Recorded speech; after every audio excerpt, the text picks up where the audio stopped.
तो दोस्तों from season 4 का एपिसोड 2 आ चुका है। इस सीरीज में आप देखोगे कि कुछ लोग ऐसे गांव में फंस जाते हैं कि जहां से निकलने का कोई रास्ता ही नहीं है और ऊपर से रात को जानलेवा मॉन्स्टर्स भी आते हैं जो जिस घर का दरवाजा खुला देखते हैं उस घर में घुस जाते हैं और सबको मार डालते हैं। इस एपिसोड में हमें पता चलता है कि इस गांव का कनेक्शन सिर्फ इन मॉन्स्टर से नहीं बल्कि किसी और चीज से है, एक ऐसी फोर्स जो इन सबको कंट्रोल कर रही है। कहानी बहुत इंटरेस्टिंग है, इसीलिए एंड तक देखना। सेकंड एपिसोड में हम कैनी को देखते हैं।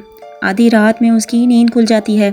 वो बाहर आके देखता है तो सोफिया मौजूद नहीं होती। वो ये देख के काफी घबरा जाता है क्योंकि रात के टाइम पे हर जगह मॉन्स्टर घूम रहे होते हैं। कैनी खिड़की से बाहर देखता है, सोफिया बाहर ही खड़ी होती है। कैनी भाग के सोफिया के पास जाता है और उसको पकड़ के घर के अंदर ले आता है और उसे गुस्से में कहता है कि रात को घर से बाहर नहीं जाया करो। सोफिया रोते हुए कैनी के सीने से लग जाती है और उसे बताती है कि उसके पापा नहीं रहे। सोफिया के रोने की आवाज सुन के मैरियल भी बाहर आ जाती है। कैनी मैरियल से कहता है कि तुम परेशान नहीं हो, मैं सोफिया को संभालूंगा। जिसके बाद मैरियल सोफिया के पापा को जाके देखती है। अगले सीन में बॉयड एल्जिन के कमरे में उससे बात करने जाता है। बॉयड एल्जिन को कहता है कि मैं तुम्हें इस तरह से नहीं छोड़ सकता और ना ही मैं चाहता हूँ कि यहाँ के लोग तुम्हें मार डालें। एल्जिन बॉयड की बात नहीं समझ पाता।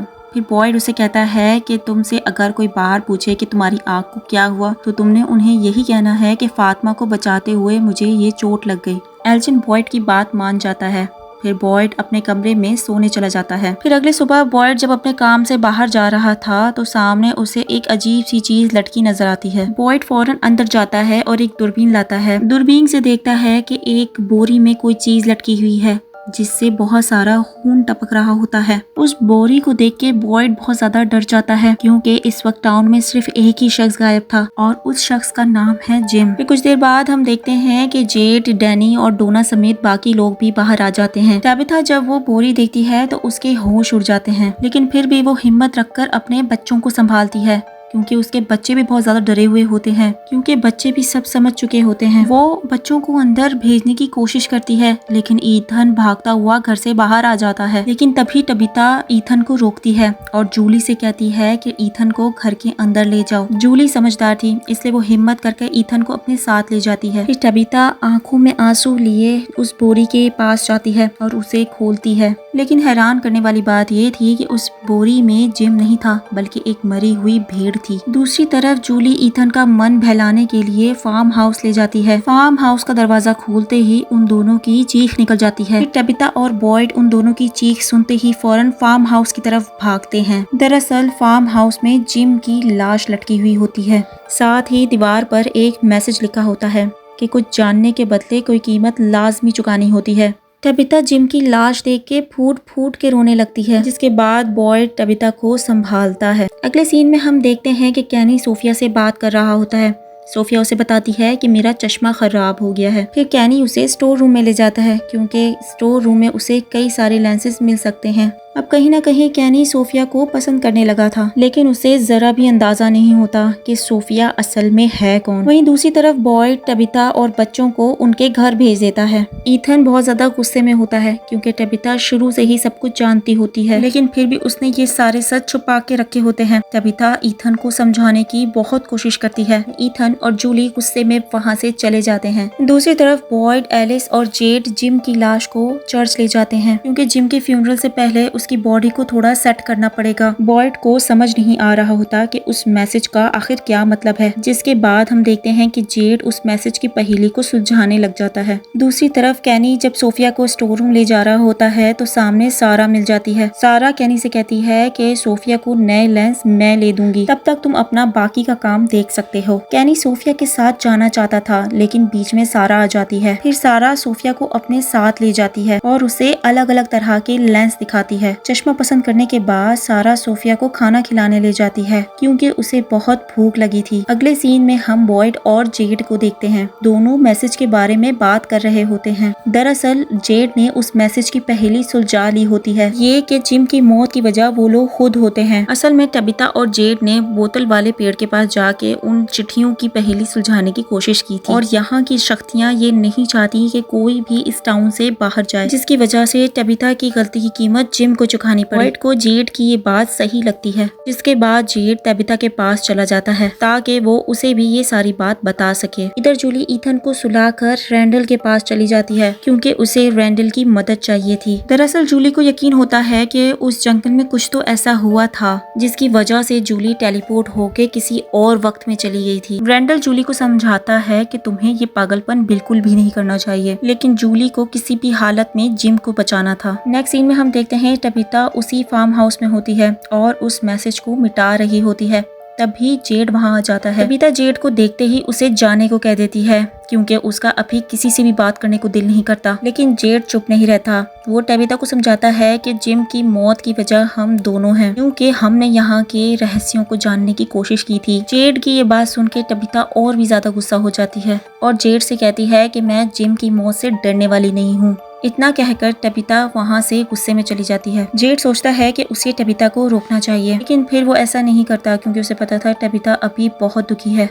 अगले सीन में हम डैनी को देखते हैं। वो डाइनर में बैठी होती है और कुछ सोच रही होती है। दरअसल डैनी इस टाउन से और इस टाउन के लोगों से तंग आ चुकी होती है, इसलिए वो चुपके से जाती है और एम्बुलेंस में बैठ जाती है और स्टार्ट करके यहाँ से भागने की कोशिश करती है। लेकिन क्रिस्टी और मैरियल डैनी को देख लेते हैं। क्रिस्टी डैनी के साथ एम्बुलेंस में बैठ जाती है और कहती है कि अगर तुम जाने की कोशिश कर रही हो तो मैं भी तुम्हारे साथ जाऊंगी। क्रिस्टी को पता था कि यहाँ हर जगह खतरा है, इसीलिए वो डैनी के साथ चली जाती है। तभी मैरियल फौरन बॉयड और कैनी के पास जाती है और ये सारी बात बताती है। तभी बॉयड फौरन पुलिस स्टेशन से बाहर निकलता है और डैनी को रोकने की कोशिश करता है, लेकिन वो किसी की भी नहीं सुनती और एम्बुलेंस भगा के वहाँ से निकल जाती है। तभी क्रिस्टी डैनी से पूछती है कि तुम क्या करना चाह रही हो। तभी डैनी उससे कहती है कि मैं अब तुम लोगों की नहीं सुनूंगी, मैं एक पुलिस ऑफिसर हूँ और इसलिए मैं यहाँ से बाहर निकलने का रास्ता खुद ही ढूंढ लूंगी। फिर क्रिस्टी डैनी को समझाती है कि ये नामुमकिन है क्योंकि ये टाउन घूम फिर कर हमें एक ही जगह पे लाके खड़ा कर देता है, लेकिन डैनी क्रिस्टी की कोई बात नहीं सुनती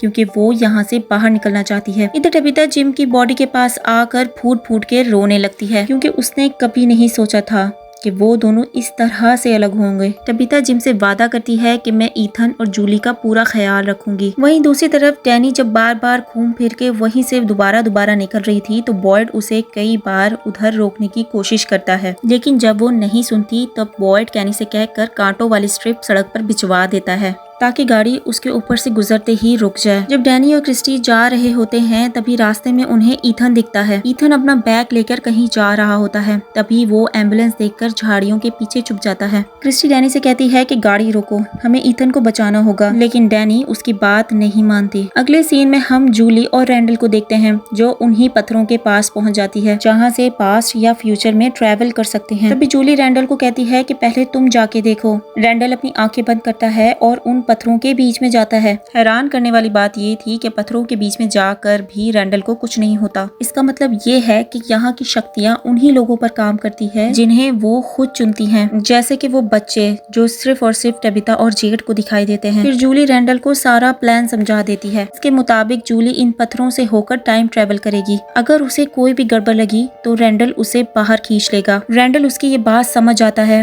फिर जूली उन पत्थरों से होकर एक अंधेरी रात में पहुंच जाती है जहां जिम, बॉयड और डोना मॉन्स्टर से बचने के लिए एक टेंट में छुपे होते हैं। बॉयड उन मॉन्स्टर्स के ऊपर लगातार फायरिंग कर रहा होता है। जूली फौरन डैड के पास जाने लगती है, लेकिन तभी एक मॉन्स्टर उसे पकड़ लेती है और उसका गला दबाने लगती है। अब जूली की सांस धीरे धीरे बंद हो रही थी। वो रैंडल को आवाज देती है, रैंडल मुझे बाहर निकालो। रैंडल फौरन उसे खींचकर बाहर ले आता है। इसके बाद जूली प्रेजेंट में आ जाती है। जूली उस दुनिया में वापस जाना चाहती है। वो रैंडल को बताती है कि वहाँ पर उसके डैड थे और वो वहाँ पर दोबारा जाना चाहती है। तभी रैंडल उसे रोक लेता है क्योंकि वो उसे खोना नहीं चाहता। फिर जूली अपने डैड के बारे में सोचकर बहुत ज्यादा रोने लगती है। अगले सीन में हम देखते हैं कि नुकीली जमीन पर टायर चढ़ते ही फट जाते हैं, जिसके बाद बॉयड डैनी को हथकड़ी लगा देता है क्योंकि आज उसकी वजह से क्रिस्टी की जान चली जाती है। एपिसोड के लास्ट सीन में हम ईथन को देखते हैं जो कि आरवी के अंदर से रेडियो लेने गया था। ईथन जब आरवी से बाहर निकलता है तो उसके होश उड़ जाते हैं क्योंकि बाहर उसके डैड बैठे होते हैं। ईथन अपने डैड के पास जाता है और उसे अपने गले से लगा लेता है। तभी जिम उससे कहता है कि तुम्हें जूली और तबिता का ख्याल रखना होगा। जिम बार बार जंगल की तरफ देख रहा होता है जैसे वहाँ से कोई आने वाला हो। फिर जिम ईथन से पूछता है कि जब हम इस टाउन में पहली बार आने वाले होते हैं तब तुम एक सपना देखते हो जिसमें एक आंसू से भरा हुआ लेक होता है, जिसके बाद ईथन को वो सपना याद आ जाता है। जिम उसे कहता है कि उस सपने का एक मतलब था, अब तुम्हें उस लेक को ढूंढना होगा। तभी टबीता, बॉयड और बाकी लोग वहाँ आ जाते हैं, जिसके बाद जिम वहाँ से गायब हो जाता है। टबीता ईथन से मिलते ही उसे गले लगा लेती है क्योंकि वो बहुत डर गई थी। लेकिन अब सोचने वाली बात ये है कि जिम ने ईथन से ऐसा क्यों कहा? क्या ये जिम ही था जो ईथन से ये सब कुछ करवा रहा था, या फिर इसके पीछे भी कोई और राज छुपा हुआ है? इसी के साथ फ्रॉम सीजन 4 का एपिसोड 2 भी यहाँ खत्म हो जाता है। अब इसके आगे के राज खुलेंगे अगले एपिसोड में। मिलते हैं अगली वीडियो के साथ। This is explainer point.